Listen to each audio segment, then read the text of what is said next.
নমস্কার প্রিয় ছাত্রছাত্রীরা, বৈদ্যুতিন মাধ্যমে আজকে তোমাদের বাংলা বিষয়ের অত্যন্ত গুরুত্বপূর্ণ একটি অধ্যায় দধিচির আত্মত্যাগ কবিতা নিয়ে আলোচনা করব। তো বিষয় আলোচনার পূর্বে প্রথমত কবি সম্পর্কে কিছু কথা বলা প্রয়োজন। দেখো, দধিচির আত্মত্যাগ এই কবিতাটির কবি হলেন হেমচন্দ্র বন্দ্যোপাধ্যায়। হেমচন্দ্র বন্দ্যোপাধ্যায় হলেন ঊনবিংশ শতাব্দীর একজন কবি। হুগলি জেলার গুলিচক গ্রামে তিনি জন্মগ্রহণ করেন এবং কলকাতার হিন্দু কলেজ ও প্রেসিডেন্সি কলেজ থেকে তার শিক্ষা সম্পন্ন করেন। শিক্ষা শেষ করে কলকাতা হাইকোর্টে আইন ব্যবসা শুরু করেন এবং অতি অল্পকালের মধ্যে লব্ধ প্রতিষ্ঠ আইনজীবী হিসেবে আদালতে তার সুনাম ছড়িয়ে আইন ব্যবসার পাশে সাহিত্য রচনার কাজেও তিনি চালিয়ে যেতে থাকেন। তখন মাইকেল মধুসূদন দত্ত বাংলার সাহিত্য জগতে এক আলোকিত নাম। হেমচন্দ্র এবং দেবেন্দ্রনাথ সেন সেই সময়ই কাব্য রচনায় ব্রতী হয়ে মধুসূদন প্রবর্তিত নব্য ধারাকে তাদের সাহিত্য রচনার মূল হিসেবে গ্রহণ করেন। অর্থাৎ মাইকেল মধুসূদন দত্ত যে পুরাণকে আশ্রয় করে কবিতা বা কাব্য সরস্বতীর আরাধনা শুরু করেছিলেন, তো তেমনই হচ্ছে কি হেমচন্দ্র বন্দ্যোপাধ্যায়ও ঠিক একই পথে চলেছেন। তার রচিত কাব্যগ্রন্থগুলির মধ্যে বিখ্যাত হল ভারত সঙ্গীত, বিত্রসংহার, চিন্তা তরঙ্গিনী, দশ মহাবিদ্যা, অশোক কানন, বীরবাহু কাব্য, ছায়াময়ী এইসব। আজকে আমরা হেমচন্দ্র বন্দ্যোপাধ্যায়ের দধিচির আত্মত্যাগ কবিতা নিয়ে আলোচনা করব। কবিতাটি নেওয়া হয়েছে হেমচন্দ্র বন্দ্যোপাধ্যায়ের বিখ্যাত কাব্য বিত্রসংহার থেকে। কবিতার উৎস হচ্ছে কি? কবিতার উৎস হচ্ছে বিত্রসংহার। বিত্র আসলে হচ্ছে কি একজন অসুর, বিত্রাসুর। তো সেই সংহার করা মানে বধ করা।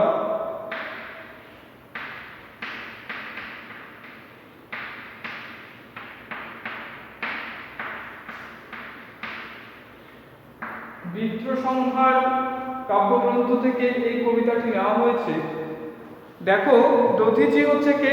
দধিচি হলেন একজন পুরাণ প্রসিদ্ধ ঋষি বা এক মহামুনি।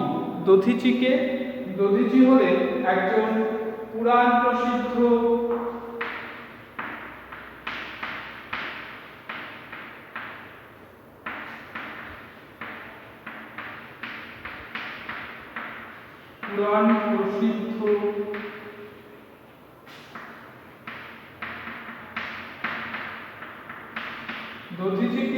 দধিচি হলেন একজন পুরাণ প্রসিদ্ধ ঋষি। দানবরাজ বিত্রাসুরের অত্যাচারে যখন দেবতারা স্বর্গ থেকে বিচ্যুত, স্বয়ং দেবরাজ ইন্দ্র সেই সময় স্বর্গ থেকে বিতাড়িত। নিরুপায় দেবতারা প্রজাপতি ব্রহ্মার শরণাপন্ন হলেন। ব্রহ্মা বললেন, মহামুনি দধিচির অস্থি দিয়ে নির্মিত বজ্রের দ্বারাই বিত্রাসুরকে নিহত করতে পারবেন ইন্দ্র। একথা শোনার পর ইন্দ্র স্বয়ং এলেন দধিচির কাছে। ইন্দ্রকে দেখে দধিচি ধ্যানে বসে তার আসার কারণ জানতে পারলেন এবং উৎফুল্লভাবে জানালেন, পরহিতে জীবন বিসর্জনের চেয়ে মহৎ কাজ আর কিছুই হতে পারে না। দেবতার জন্য তাকে জীবন দিতে হবে জেনে তিনি কৃতার্থ বোধ করলেন। শিষ্যরা দধিচির ইচ্ছার কথা শুনে বিমর্ষ হলে ইন্দ্র বললেন,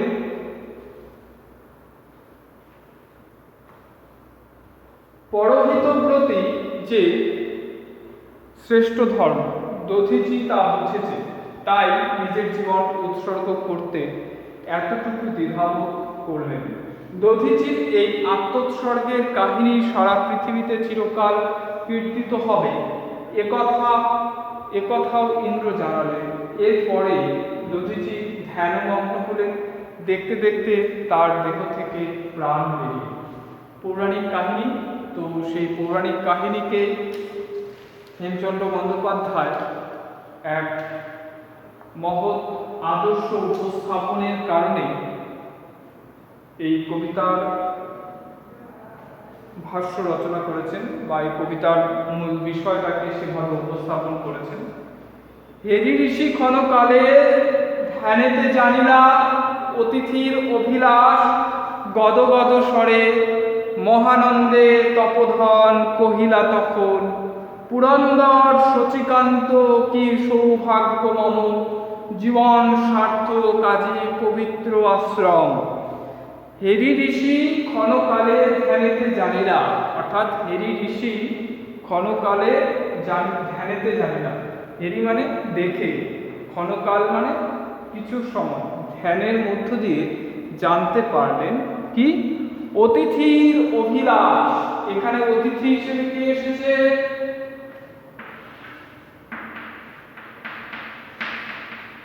অতিথি মানে হচ্ছে যার আগমনের কোনো সময় নেই বা যার আগমনের কোনো তিথি নেই, অর্থাৎ যে যখন তখন আসতে পারেন, তো তাকে অতিথি বলা হয়। কিন্তু এখানে অতিথি হিসেবে কে? অতিথি হিসেবে ইন্দ্রদেব। কার কাছে এসেছেন? দধিচির কাছে এসেছেন। হেরি ঋষি ক্ষণকালে ধ্যানেতে জানিলা অতিথির অভিলাষ। অভিলাষ মানে মনের ইচ্ছে।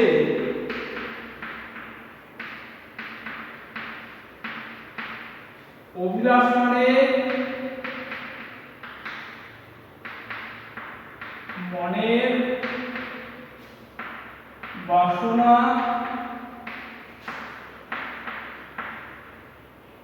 ইচ্ছে। অতিথির অভিলাষ গদগদ স্বরে মহানন্দে তপোধন কহিলা তখন। মহানন্দে তপোধন, তপোধন বলতে মহামুনি, তপোধন। এখানে কে? মহামুনি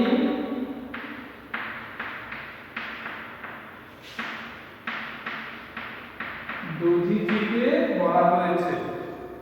মহানন্দে তপোধন কহিলা তখন পুরন্দর শচীকান্ত কি সৌভাগ্য মম। পুরন্দর, তো পুরন্দর দেবরাজ ইন্দ্র, পুরন্দর শচীকান্ত কি সৌভাগ্য মম। তো তিনি কি বলছেন? পুরন্দর বলতে দেবরাজ ইন্দ্র, পুরন্দর শচীকান্ত অর্থাৎ দেবরাজ ইন্দ্র, পুরন্দর শচীকান্ত কি সৌভাগ্য মম, অর্থাৎ দেবরাজ ইন্দ্র এখানে আমার কি সৌভাগ্য। পুরন্দর শচীকান্ত আমার কি সৌভাগ্য, অর্থাৎ দেবরাজ ইন্দ্র এখানে পুরন্দর শচীকান্ত কি সৌভাগ্য মম জীবন সার্থক আজই পবিত্র আশ্রম, অর্থাৎ আজ যেন আমার জীবনটা সার্থক হয়েছে। এ জীর্ণ পঞ্জর অস্থি পঞ্চভূতে ছাড় না হয়ে অমরোদ্ধারে নিয়োজিত আজি। অর্থাৎ আজকে আমার জীবন সার্থক, এই পবিত্র আশ্রমের জীবন সার্থক। এই জীর্ণ পঞ্জর অস্থি পঞ্চভূতে ছাড়, পঞ্জর মানে পাজরা অর্থাৎ বুকের খাঁচা। তো সেই কি বলেছে? পাজরা অর্থাৎ বুকের খাঁচা বোঝাতে আমার এই জীবন আজকে সার্থক। আমার এই জীর্ণ পঞ্জর অস্থি আজকে কি হবে? পঞ্চভূতে বিলীন হয়ে যাবে। না হয়ে অমরোদ্ধারে নিয়োজিত আজি কি হবে? অমরোদ্ধার মানে অমরাবতী অর্থাৎ স্বর্গ, স্বর্গকে রক্ষা করতে আজ কি আমার এই অস্থির প্রয়োজন। তাতে মহামুনি দধিচিও আনন্দিত। হা দেব এ ভাগ্য মম স্বপ্নের অতীত, অর্থাৎ ছন্দটা হচ্ছে কিন্তু অমিত্রাক্ষর ছন্দ। তো তাই কি বলেছে? হা দেব, যে হে দেবতা, এ ভাগ্য মম স্বপ্নের অতীত, আমার কাছে তো এই ভাগ্য স্বপ্নের চেয়েও বেশি কিছু। চাহি শিষ্যকুল মুখে সন্তোষে সম্ভাসে, চাহি শিষ্যকুল মুখে সম্ভাসে কহিলেন অশ্রুধারা মুছায়ে সবার। অর্থাৎ দধিচি তার শিষ্যদের মুখে তাকিয়ে তাদের সম্ভাষণে করে বললেন, তাদের অশ্রুধারা মুছিয়ে দিয়ে বললেন, করো কেন অশ্রুপাত এ ভবমণ্ডলে, পরহিতে প্রাণ দিতে পায় কতজন। অর্থাৎ কি তোমরা কান্না করছো কেন? তোমরা কেন কান্না করছো? পরহিতে মানে পরের কল্যাণে বা পরের মঙ্গলের জন্য। পরহিতে শব্দের অর্থ কি? পরহিতে মানে পরের মঙ্গলের জন্য। পরহিতে পরের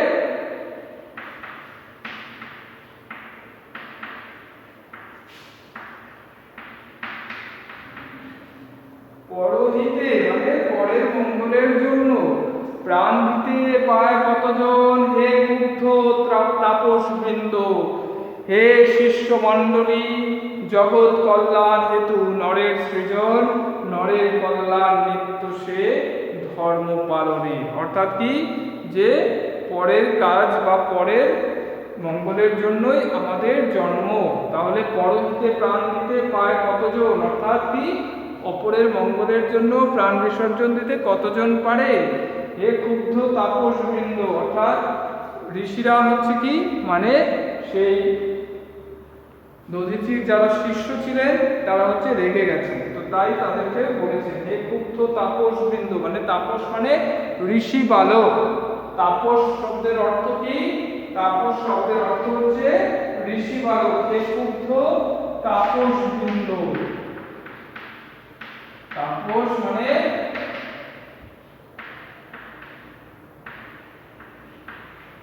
তপস্যা করে যারা। আর কি হতে পারে?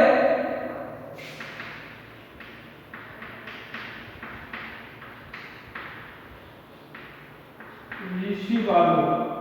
হে ক্ষুব্ধ তাপস বৃন্দ, হে শিষ্য মণ্ডলী, অর্থাৎ হে ঋষি বালকেরা, হে তপস্যাকারীরা, হে শিষ্যেরা, জগৎ কল্যাণ হেতু নরের সৃজন, অর্থাৎ জগতের মঙ্গল কামনার জন্য বা জগতের মঙ্গল করবার জন্যই হচ্ছে পৃথিবীতে মানুষের জন্ম। নরের কল্যাণ নিত্য সে ধর্ম পালনে, অর্থাৎ মানুষের উচিত নিত্য সবসময় সেই ধর্ম পালন করা। নিঃস্বার্থ মোক্ষের পথ এ জগতি তলে, অর্থাৎ নিঃস্বার্থভাবে মুক্তির পথ একমাত্র এতেই রয়েছে। হরস বিষাদে মুগ্ধ কহিলা বাসব, বাসবকে বাসব বলতে দেবরাজ ইন্দ্র, বাসব বলতে কি? দেবরাজ ইন্দ্রকে বলা হয়। হরস বিষাদে মুগ্ধ কহিলা বাসব, অর্থাৎ আনন্দে খুশিতে হাসিতে দেবরাজ ইন্দ্র কি বললেন? সাধু শিররত্ন ঋষি তুমি সাত্বিক, অর্থাৎ কি? সাধুদের রত্ন কে? সাধু শিররত্ন ঋষি দধিচি, তুমি সাত্বিক, অর্থাৎ তুমি হচ্ছে প্রকৃত সাত্বিক ঋষি, যিনি সমস্ত উপনিষদের ধর্ম সঠিকভাবে পালন করেন। তুমি সাধিলে ব্রত এ জগতি তলে, অর্থাৎ কি? তুমি জগতের মধ্যে এই মহান ব্রত পালন করলে। চিরমোক্ষ ফলপ্রদ নিত্য হিতকর, অর্থাৎ কি? এই মুক্তি তোমার জন্য স্বাভাবিকভাবেই তোমার কি উপযুক্ত। চিরমোক্ষ ফলপ্রদ নিত্য হিতকর পরহিত ব্রত ঋষি ধর্ম যে পরম। তুমি বুঝিয়াছিলে উজ্জাপিলে আজ, মুছ অশ্রু ঋষি বৃন্দ ঋষিকুল চূড়া, দধিচি পরম পুণ্য লভিলা জগতে, অর্থাৎ কি? যে দধিচি তার এই আত্মত্যাগের জন্য ইন্দ্রের দ্বারা ভীষণভাবে প্রশংসা বা প্রশংসিত হয়েছেন।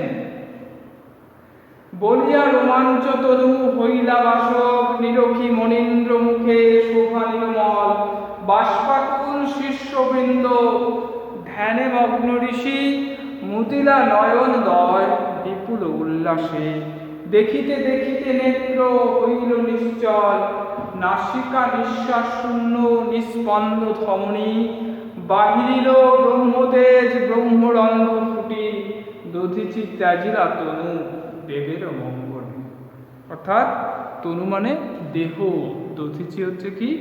সেই বৃত্রাসুর, অর্থাৎ যে বৃত্রাসুরের হত্যা বা বৃত্রাসুরকে নিধন করার যে মহৎ কর্মযজ্ঞ, সেই মহৎ কর্মযজ্ঞ থেকে সেই মহৎ কর্মযজ্ঞে অংশগ্রহণ করলেন এবং বৃত্রাসুরকে নিধন করার জন্য তার অস্থি দিয়ে যে বজ্র তৈরি হবে, সেই অস্থি দিয়েই হচ্ছে কাকে হত্যা করা হবে?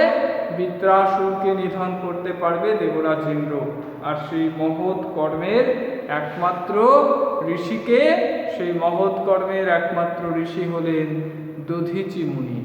তো এই হচ্ছে কি, এই হচ্ছে মূল কবিতা। তো ইন্দ্র যখন হচ্ছে কি বৃত্রাসুরের অত্যাচারে স্বর্গরাজ্য সম্পূর্ণভাবে দিশেহারা, তো সেই অবস্থায় সেই স্বর্গপুরীকে রক্ষা করার মহৎ আদর্শবান কর্মে অংশ নিয়েছেন কে?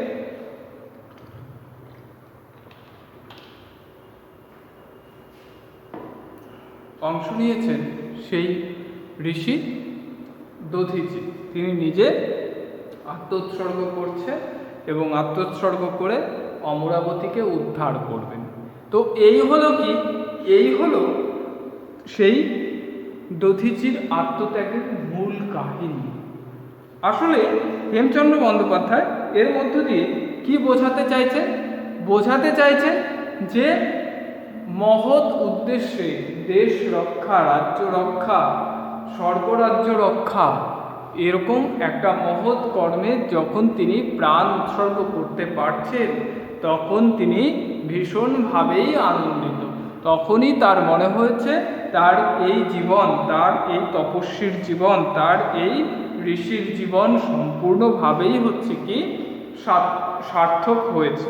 তার এই জীবন সম্পূর্ণভাবেই হচ্ছে উপযুক্ত একটা মাত্রা পেয়েছে। আমি আশা করছি তোমরা সকলেই এই কবিতাটি সহজভাবেই বুঝতে পেরেছ। আর যারা রেগুলার অ্যাসাইনমেন্ট সাবমিট করছো না, তাদেরকে আমি বারবার বলবো যে ইন্টারনাল মার্কসে কিন্তু এর একটা ভয়াবহ প্রভাব পড়বে। তো তাই তোমরা প্রত্যেকেই রেগুলার অ্যাসাইনমেন্ট সাবমিট করবে। আর মূলত হচ্ছে কি, বোর্ডে যে অর্থগুলো লেখা হয়েছে সেই অর্থগুলো স্বাভাবিকভাবে তোমরা তোমাদের অ্যাসাইনমেন্ট কপিতে বা হোমওয়ার্ক কপিতে লিখে রাখবে। এতে করে তোমাদের কবিতাটি পড়তে সুবিধা হবে।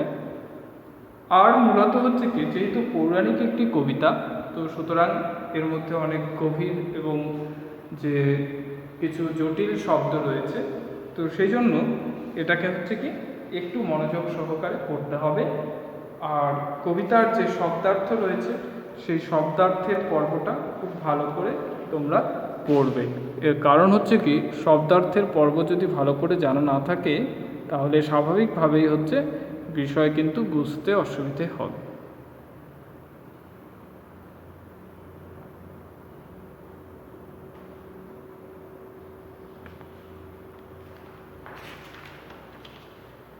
শব্দার্থের এই অংশ থেকে খুব সুন্দরভাবে তোমরা প্রত্যেকটি অংশ, আর টিকা টিপ্পণীতে যে জগৎ কল্যাণ হেতু নরের সৃজন, আর রয়েছে সাধু শিররত্ন ঋষি তুমি সাত্ত্বিক, এই দুটো পয়েন্টস হচ্ছে তোমরা কিন্তু খুব সুন্দরভাবে তোমরা এই বিষয়গুলোকে পড়বে। এর কারণ হচ্ছে কি, আমরা যখন তাৎপর্যধর্মী প্রশ্নোত্তর লিখব তখন আমাদের এই বিষয়গুলো খুব কাজে দেবে। আশা করি কবিতাটি তোমরা খুব সুন্দরভাবে সহজভাবেই বুঝে গেছো। তো পরবর্তী ক্লাসে আবার নতুন বিষয় নিয়ে আলোচনা করা হবে। ধন্যবাদ।